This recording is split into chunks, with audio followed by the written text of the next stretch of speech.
Indrawati Mainak, Kepala Sekolah SMP Swasta Kelimutu ND, Provinsi Nusa Tenggara Timur. Pada sekolah kami sudah memasuki tahun kedua.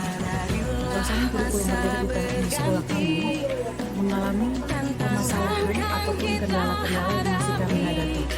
Untuk menjawab atau untuk mengatasi kendala tersebut, kami berkolaborasi bersama dalam forum diskusi guru dengan menggunakan metode FGD untuk membahas tentang topik berpikir untuk menyelesaikan permasalahan pada sekolah kami.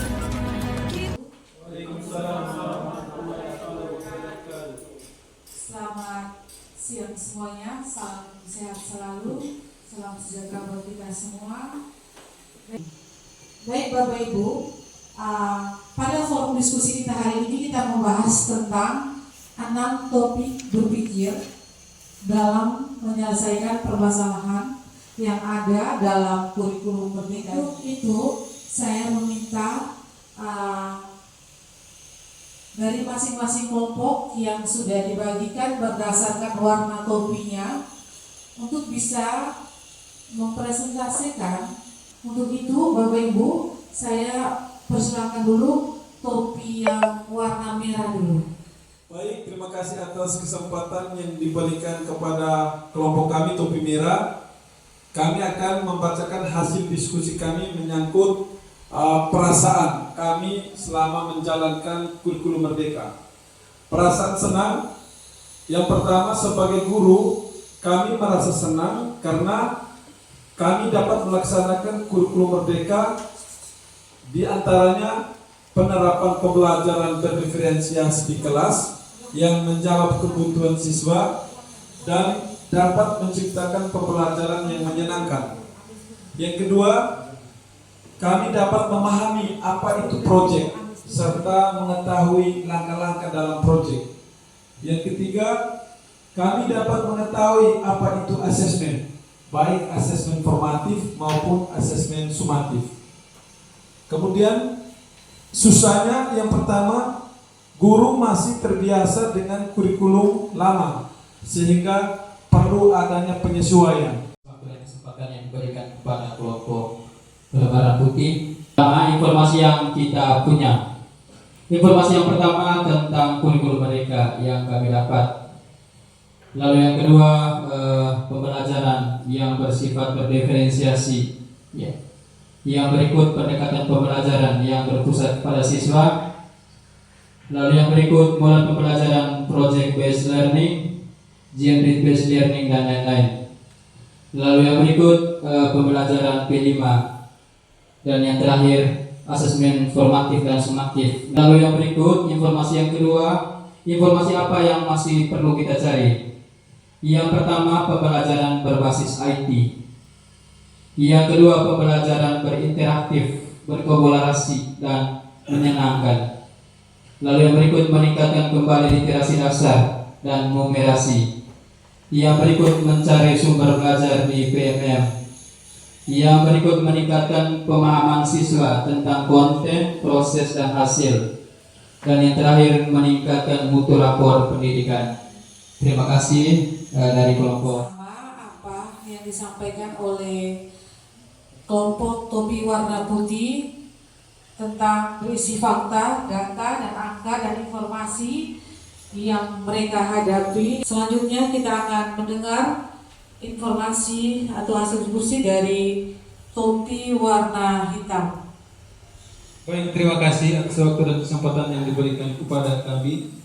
Saya akan menyampaikan hasil diskusi kelompok kami dan perwakilan dari topi hitam dengan topik kelemahan dan kekurangan IKM berbasis. Hal negatifnya yang pertama adalah ketakutan dalam penerapan kurikulum merdeka tentang penerapan pembelajaran berdiferensiasi, asesmen, dan P5. Jadi itu beberapa hal yang hasil diskusi dari kelompok topi hitam. Terima kasih, saya kembalikan. Dari kelompok topi kuning akan mendapatkan diskusi kami tentang pertimbangan hal positif yang muncul. Yang pertama, hal positif yang muncul yang pertama, guru dapat menyusun modul ajar yang sesuai dengan kondisi peserta didik. Yang kedua, guru lebih fokus pada materi esensial. Yang ketiga, struktur kurikulum yang fleksibel. Yang berikut, keuntungan apa yang terjadi? Keuntungan yang terjadi yang pertama, menciptakan suasana pembelajaran yang lebih efektif dan menyenangkan. Kedua, kemerdekaan guru. Dalam hal ini, guru dapat mengembangkan keterampilan melalui guru berbagi dan mengunjungi PMM. Ketiga, masalah apa yang mungkin selesai setelahnya? Yang pertama, kesiapan sumber daya manusia, dalam hal ini guru sebagai pilar utama kurikulum merdeka. Yang kedua, kemampuan guru dalam penggunaan fasilitas teknologi berbasis digital. Yang ketiga, memperkuat jaringan komunikasi dengan pemangku kepentingan. Itu sudah saya diskusi kami. Sekian dan terima kasih. Setelah mendengar beberapa kendala yang disampaikan oleh beberapa teman dari kelompok diskusi yang lain, kami dari kelompok Topi Hijau memberikan beberapa solusi. Di antaranya perlu diadakan bintek.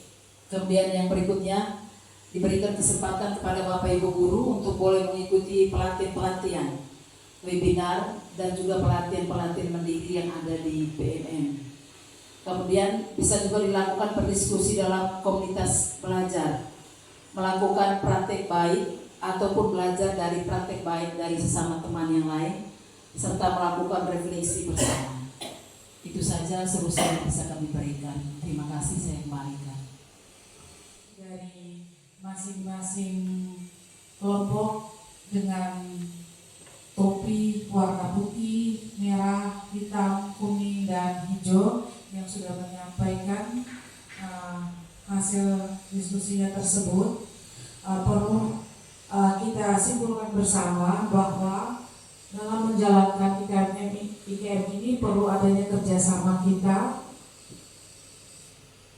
agar permasalahan yang kita hadapi bisa terselesaikan dan kita menjalankan kurikulum ini dengan senang hati. Dan yang paling penting di sini, di mana sebagai seorang guru, pemimpin pembelajaran itu harus lebih kreatif, lebih inovatif. Nah, ada beberapa kesimpulan saya ambil bahwa yang pertama, sebagai guru kita harus banyak mengunjungi atau berseluncur di PMM, salah satu platform terbaik kita yaitu platform Merdeka Mengajar. Kemudian yang kedua, kita harus banyak berdiskusi dalam komunitas belajar kita untuk saling berbagi, saling berkolaborasi, saling melakukan refleksi, sehingga pelaksanaan kurikulum merdeka ini berjalan dengan baik sesuai dengan apa yang kita harapkan. Yang terakhir, yaitu kita perlu membentuk tim pengembangan kurikulum merdeka ini. Terima kasih Bapak Ibu, kita sudah berdiskusi bersama melalui 6 topik dengan permasalahan masing-masing. Selanjutnya saya harapkan diskusi-diskusi seperti ini akan diadakan lagi di dalam komunitas belajar kita untuk berjuang kita, khususnya untuk